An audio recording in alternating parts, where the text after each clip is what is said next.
बहुत समय पहले की बात है। भीमा नाम का आदमी तबला बजाने में बहुत ही मशहूर था। उसकी तबला बजाने की प्रशंसा दूर दूर तक फैली हुई थी। गांव में जब किसी के घर कोई भी खुशी का कार्यक्रम होता तो सब भीमा को ही तबला बजाने के लिए बुलाते थे। एक दिन की बात है, भीमा जामपुर के गांव में तबला बजाने के लिए गया। वहाँ के लोगों को उसका तबला बजाना बहुत पसंद आया। अरे भीमा, तुम तो बहुत अच्छा तबला बजाते हो, मन खुश कर दिया। थोड़ा और बजाओ। जी शुक्रिया, अभी बजाता हूँ। वाह भीमा, वाह भाई वाह। सब लोग खुशी से भीमा को पैसे देते हैं। भीमा खुश होते हुए सभी गांव वालों से पैसे ले लेता है और बहुत खुश होता है।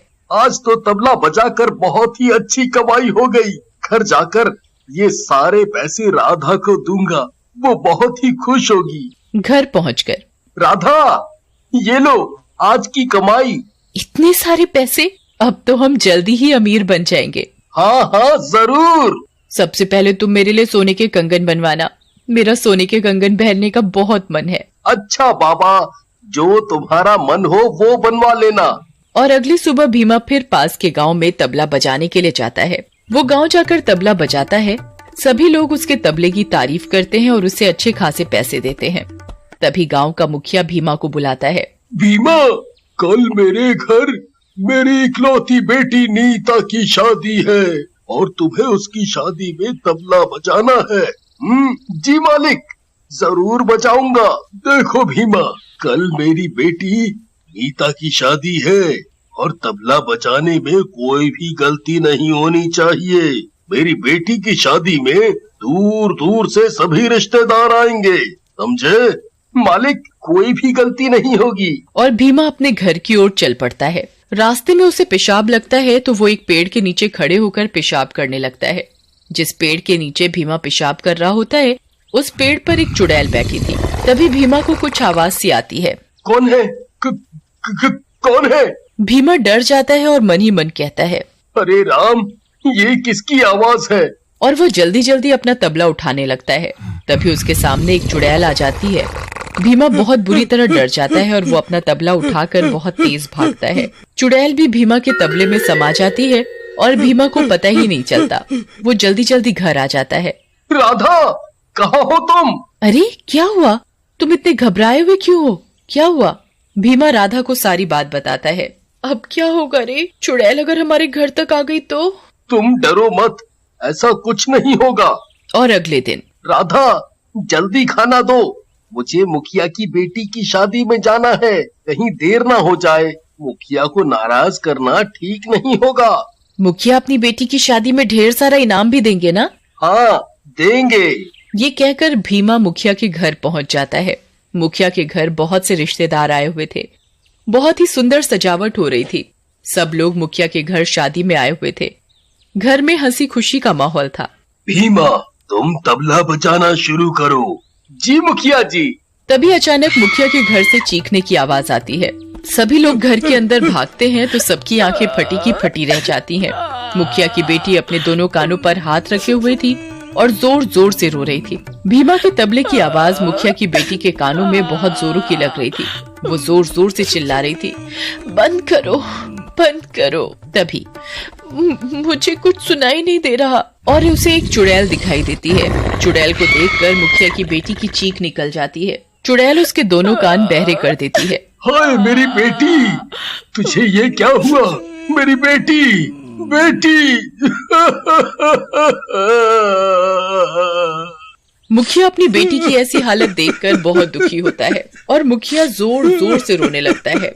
मुखिया के घर खुशी का माहौल मातम में बदल जाता है। और अगले दिन, भीमा भाई, घर पर हो क्या? अरे सत्तू, कैसे आना हुआ? और तुम कैसे हो? बढ़िया हूँ। कल मेरे बेटे का जन्मदिन है और तुम्हें उसके जन्मदिन में तबला बजाना है। तुम आओगे ना? हाँ हाँ, क्यों नहीं, जरूर बजाऊंगा। तो ठीक है, कल शाम को समय पर पहुँच जाना। ठीक है। अगली शाम भीमा तैयार होकर सत्तू के घर जाने की तैयारी करता है और वो अपना तबला उठाने लगता है। उसे तबले में से कुछ डरावनी आवाजें आने लगती हैं। भीमा आवाज सुनकर डर जाता है। तभी तबले में से चुड़ैल निकलती है और तबला अपने आप बजने लगता है। भीमा बहुत बुरी तरह डर जाता है तभी चुड़ैल गायब हो जाती है। भीमा की समझ में कुछ नहीं आ रहा था कि ये उसके साथ क्या हो रहा है और वो सत्तू के घर तबला बजाने जाता है। भीमा, तुम आ गए। सत्तू के घर बहुत ही खुशी का माहौल था। आज उसके बेटे बिट्टू का जन्मदिन है। घर में सभी लोग बहुत खुश हैं। भीमा, तुम तबला बजाना शुरू करो। जैसे ही भीमा तबला बजाना शुरू करता है,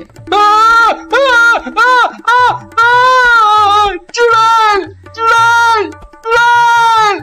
बिट्टू जोर जोर से चिल्लाने लगता है। चुड़ैल बिट्टू के दोनों कानों में जोर जोर से तबले की आवाज तेज कर देती है कि उसके दोनों कानों से सुनाई देना बंद हो जाता है। बिट्टू बहरा हो जाता है। भीमा के तबले में चुड़ैल बैठी थी जो सिर्फ बिट्टू को ही दिख रही थी। कहाँ है चुड़ैल? बिट्टू बेटा, बिट्टू बेटा, कोई चुड़ैल नहीं है, कोई चुड़ैल नहीं है बेटा। पिताजी, मुझे कुछ सुनाई नहीं दे रहा, मैं बहरा हो गया।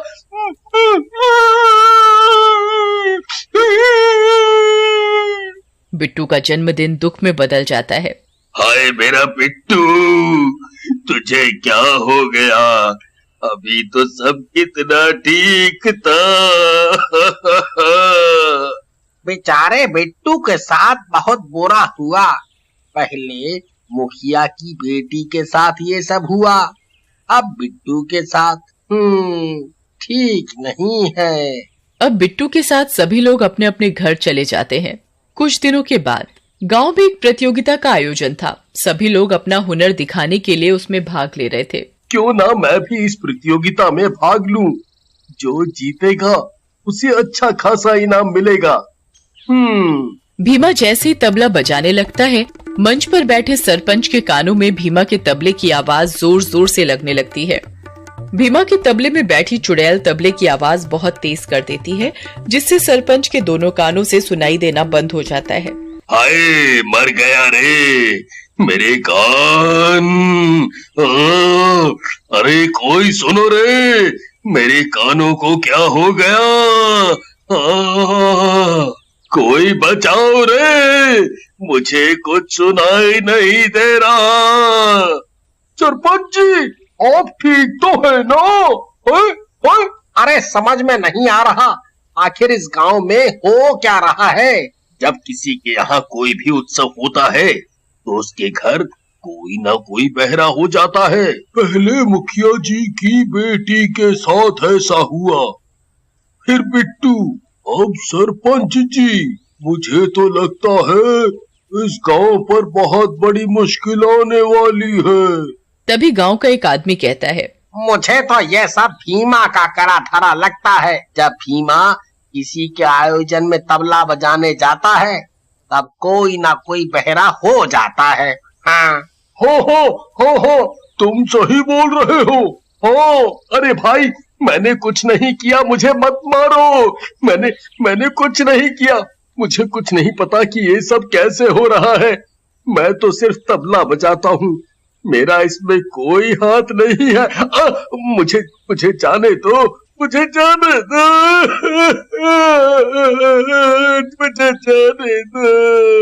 भीमा जोर जोर से रोने लगता है और भीमा के हाथ से गांव के लोग तबला छीनने लगते हैं। तभी उसमें से एक चुड़ैल निकलती है। चुड़ैल, चुड़ैल, भागो रे भागो, अरे चुड़ैल है। गांव के सभी लोग चुड़ैल को देखकर बहुत बुरी तरह डर जाते हैं। चुड़ैल भीमा का तबला बड़ी जोर जोर से बजाने लगती है। अरे मेरे कान, ये चुड़ैल तो मुझे ही मार डालेगी। कोई रोको इस चुड़ैल को, मर गया रे। ये तो मुझे बहरा करके ही छोड़ेगी।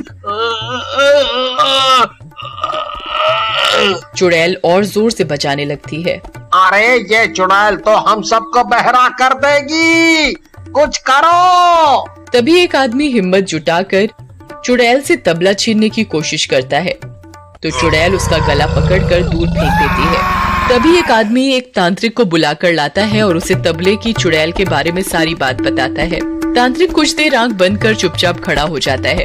वो अपने हाथ में कुछ भस्म लेकर मंत्र पढ़ता है और वो भस्म लेकर तबले के ऊपर फेंकता है तो तबला जलकर भस्म हो जाता है, तो चुड़ैल भी जलकर मर जाती है। चुड़ैल के मरते ही वो सभी लोग ठीक हो गए जिनको सुनाई देना बंद हो गया था। उन्हें पहले की तरह ही सुनाई देने लगा था।